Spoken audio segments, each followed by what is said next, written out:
Shalom, Horas Madi Hamuna, Aka Inanami Seksi Paropuan.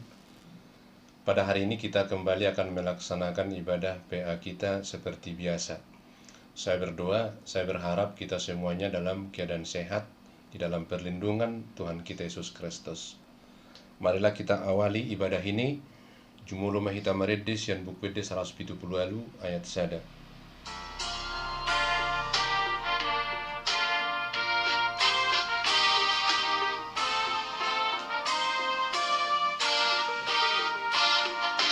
Roma tu Jesus, Roma tibu, bege hakana jakon burdu, narodo Jesus panguluho, asal porsea ho, macailas rohatai muse, molo siando sape sai Roma hita tu surgoi lasonang madisi. Kita berdoa. Damai sejahtera Bapa yang melampaui segala akal budi manusia, itulah kiranya memelihara hati dan pikiranmu di dalam Kristus Yesus Tuhan kita. Amin. Firman Tuhan yang menjadi bahan PA untuk kita hari ini, Kamis tanggal 4 November 2021, ditetapkan dari kitab Yesaya pasal 1 ayat 17-19. Saya akan bacakan demikian. Belajarlah berbuat baik, usahakanlah keadilan, kendalikanlah orang kejam, belalah hak anak-anak yatim, perjuangkanlah perkara janda-janda. Marilah, baiklah kita berperkara firman Tuhan. Sekalipun dosamu merah seperti kermisi, akan menjadi putih seperti salju. Sekalipun berwarna merah seperti kain kesumba, akan menjadi putih seperti bulu domba. Jika kamu menurut dan mau mendengar, maka kamu akan memakan hasil baik dari negeri itu. Sampai demikian pembacaan firman Tuhan. Saya memberikan judul PA kita hari ini, Tuhan menyukai pertobatan. Tuhan menyukai pertobatan. Hamuna kainanami dan juga saudara-saudaraku yang mengikuti PA kita hari ini, kenapa Tuhan mengajarkan belajarlah berbuat baik, usahakanlah keadilan? Kenapa Tuhan menganjurkan itu? Padahal waktu itu, waktu kitab Yesaya ini ditulis, ibadah umat Israel begitu tekun dilakukan sesuai dengan hukum Taurat. Persembahan juga melimpah diberikan umat sesuai dengan tuntutan hukum Taurat. Mereka merayakan perayaan keagamaan dengan sangat tekun, tetapi Tuhan menolak, Tuhan jijik, muak. Ini memang sangat mengejutkan. Kenapa ya? Bukankah ibadah itu adalah cara kita mengekspresikan iman? Bukankah ibadah itu cara kita menghubungkan diri dengan Tuhan? Lalu kenapa Tuhan menolak ibadah, muak dan jijik? Apa yang salah dengan ibadah umat Israel waktu itu? Di Hamuna kainanami dan juga saudara-saudaraku yang mengikuti PA kita hari ini. Di zaman ini, umat Israel melakukan ibadah dengan tekun, tetapi mereka tidak berhenti melakukan kejahatan. Mereka melakukan persembahan-persembahan dengan benar sesuai dengan hukum Taurat, tapi mereka tidak berhenti melakukan dosa. Mereka tidak bertobat dari kejahatan. Upacara keagamaan hanyalah ritual, hanyalah tempat bersembunyi, hanyalah sarana untuk membersihkan diri, bukan mengubah diri, bukan mengubah hati. Inilah yang membuat Tuhan menolak ibadah mereka. Tuhan mengharapkan ibadah itu harus diikuti oleh pertobatan, tindakan-tindakan kasih, perbuatan-perbuatan baik. Tetapi itu tidak ditemukan, sehingga Tuhan menolak ibadah orang Israel, lalu mengajarkan ayat kita, belajarlah berbuat baik, usahakanlah keadilan, kendalikanlah orang kejam, belalah hak-hak anak yatim dan juga janda-janda. Artinya, ibadah yang benar harus melahirkan pertobatan. Pertobatan artinya mengakui akan dosa dan kejahatan yang kita lakukan, lalu menyesali diri dengan sungguh-sungguh dan berhenti tidak lagi melakukannya. Ada yang berubah setelah ibadah. Itu yang Tuhan harapkan. Tapi waktu itu ibadah jalan, pertobatan tidak nampak, maka Tuhan marah.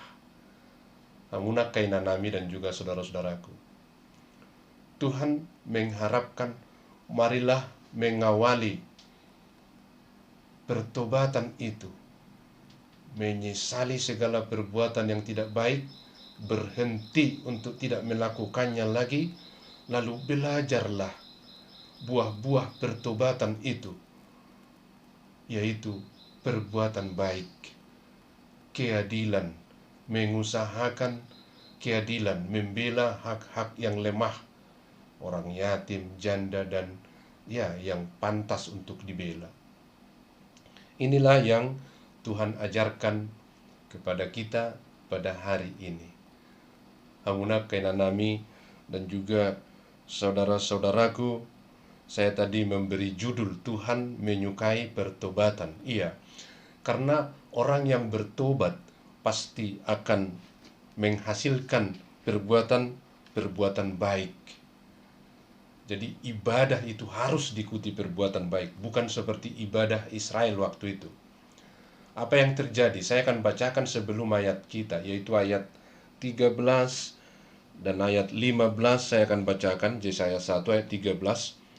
Jangan lagi membawa persembahanmu yang tidak sungguh, sebab baunya adalah kejijikan bagiku. Kalau kamu merayakan bulan baru dan Sabat, atau mengadakan pertemuan-pertemuan, aku tidak tahan melihatnya, karena perayaanmu itu penuh kejahatan. Ayat 15. Apabila kamu menadahkan tanganmu untuk berdoa, aku akan memalingkan mukaku. Bahkan sekalipun kamu berkali-kali berdoa, aku tidak akan mendengarkannya, sebab tanganmu penuh dengan darah. Itulah keadaan waktu nats ini dituliskan, di mana orang-orang beribadah, memberi persembahan, tapi mereka tidak pernah berhenti untuk berbuat kejahatan.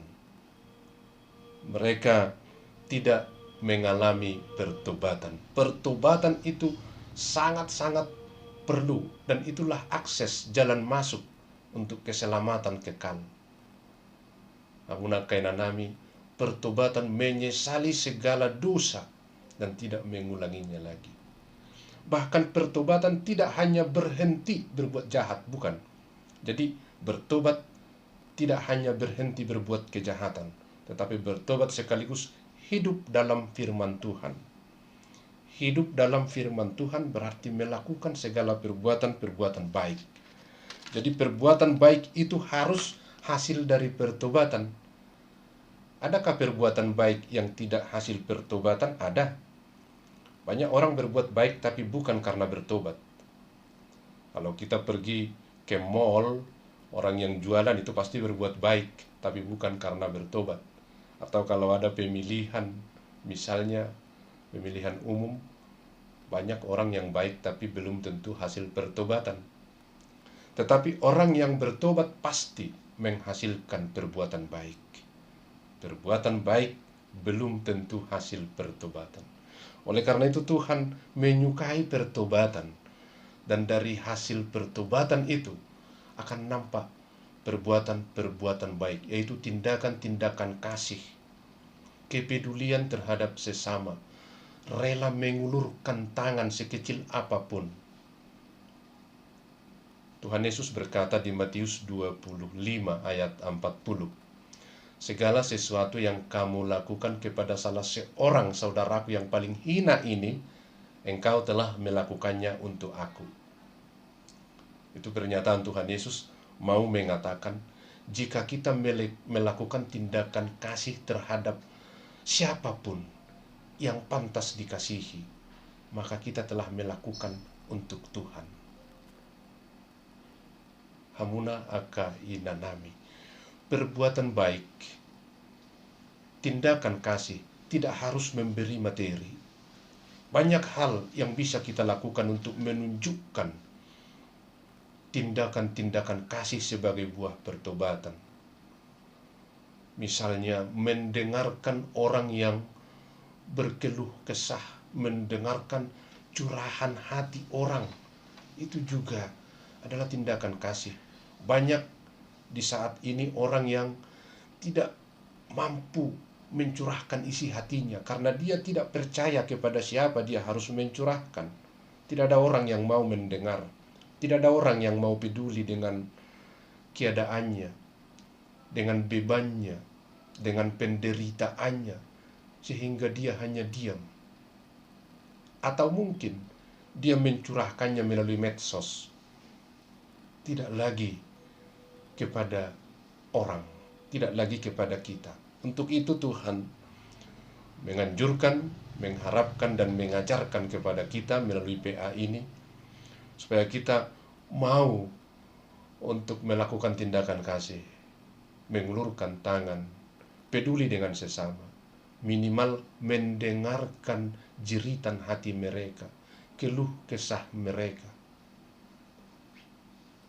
Hamuna kainanami, jika pada hari ini Tuhan memberikan kepercayaan supaya seksi paropuan kaum ibu menjadi orang yang diutamakan melakukan tindakan-tindakan kasih kepedulian di tengah-tengah kehidupan, ini tentu adalah tugas mulia.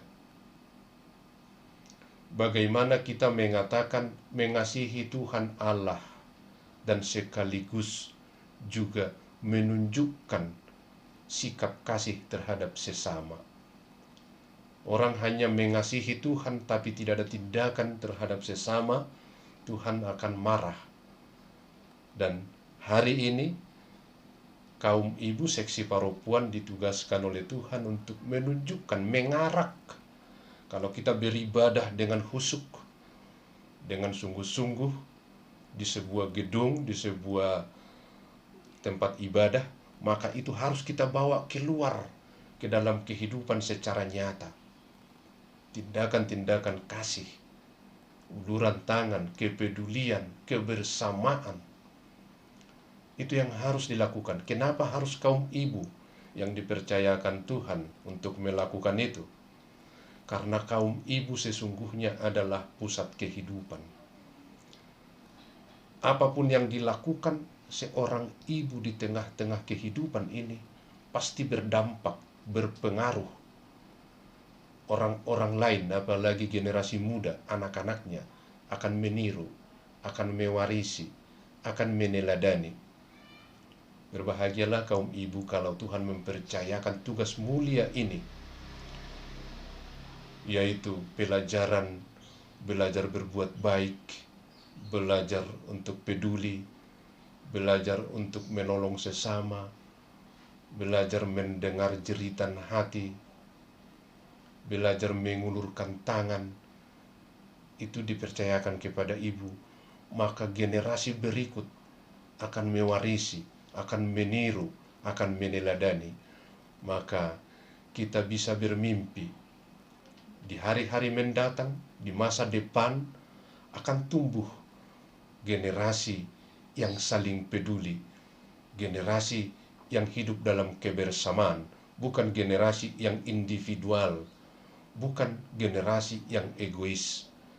Inilah yang diharapkan sebagai buah dari ibadah kita itu di tengah-tengah kehidupan secara nyata. Jadi ibadah bukan hanya ritual seremonial atau upacara-upacara keagamaan, tapi ibadah adalah menyangkut seluruh aktivitas kehidupan. Ibadah bukan sejam 2 jam di satu tempat, tapi ibadah adalah seluruh gerak hidup kita. Ibadah adalah aktivitas kita sepanjang waktu di semua tempat. Itulah ibadah yang sejati, dan itulah yang diajarkan Tuhan untuk dilakukan semua orang, terutama seksi Paropuan hari ini. Berbahagialah. Dan Tuhan berjanji, kalau itu dilakukan, maka Dia akan mengampuni segala kelemahan kita, segala keterbatasan kita. Bahkan Dia berjanji akan memberikan kehidupan yang lebih baik. Saya akan membacakan janji Tuhan itu di ayat 18-19 tadi dikatakan begini. Sekalipun dosamu merah seperti kermisi, akan menjadi putih seperti salju. Sekalipun berwarna merah seperti kain kesumba, akan menjadi putih seperti bulu domba. Jika kamu menurut dan mau mendengar, maka kamu akan memakan hasil baik dari negeri itu. Janji Tuhan pasti akan digenapi, walaupun kita tidak paham bagaimana caranya. Itulah janji Tuhan. Segala kegagalan kita, segala kelemahan kita, segala dosa, pelanggaran, dan pemberontakan kita akan diampuni, diputihkan seperti bulu domba. Kalau kita mau memulai pertobatan itu, tidak hanya di situ, Dia berjanji juga akan memberi hasil yang baik dari jerih payah kita, dari pekerjaan kita, dan juga sampai anak cucu kita. Ini janji Tuhan yang akan kita alami, yang akan kita nikmati di tengah kehidupan ini. Mari Tuhan mulai nanami, kita mulai pertobatan itu dan menghasilkan buah-buah yang baik, tindakan-tindakan kasih di tengah kehidupan. Maka kita akan mengalami janji-janji indah Tuhan. Tuhan menyukai pertobatan. Amin, kita berdoa.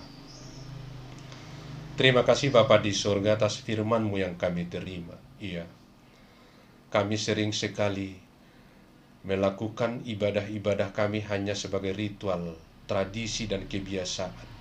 Tidak diikuti perubahan, pertobatan, dan juga tidak berdampak kepada sesama. Tidak bisa dinikmati orang lain. Hari ini Tuhan memberikan kami pengajaran supaya ibadah kami terhadap Tuhan juga berdampak kepada sesama.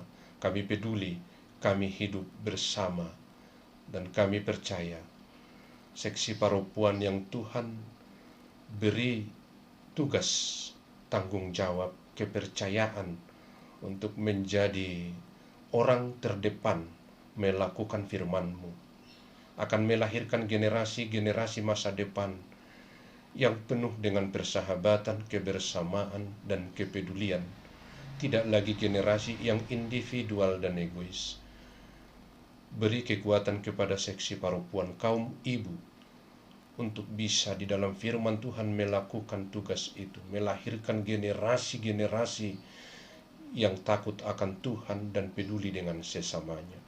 Terima kasih atas firman-Mu. Kami mendoakan seluruh seksi Paropuan Tuhan, bila mana di antara mereka ada yang sakit, sertai dan beri kesembuhan dan pemulihan.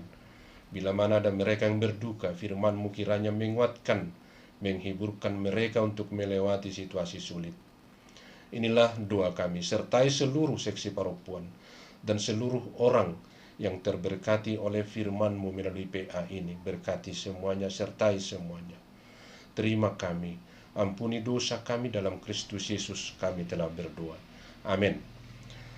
Kita akan mengumpulkan persembahan yang terbaik bagi Tuhan.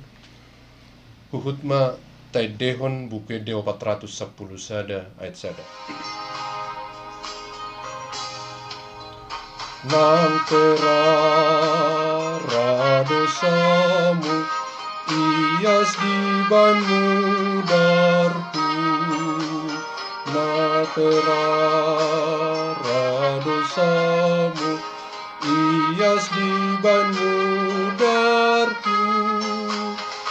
dap songon hasumba songon itak do nang perara dosamu nang perara dosamu hias di bainmu darku hias di bainmu darku.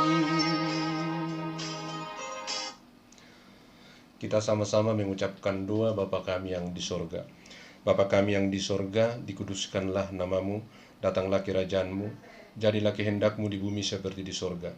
Berikanlah kami pada hari ini makanan kami yang secukupnya, dan ampunilah kami akan kesalahan kami, seperti kami juga telah mengampuni orang yang bersalah kepada kami. Dan janganlah membawa kami ke dalam pencobaan, tapi lepaskanlah kami daripada yang jahat, karena Engkau yang punya kerajaan, dan kekuasaan, dan kemuliaan sampai selama-lamanya. Amin. Kasih karunia Yesus Kristus, damai sejahtera Bapa, dan persekutuan Roh Kudus itulah menyertai kamu sekalian. Amin. Shalom, horas madita saluhuna. Tuhan Yesus memberkati.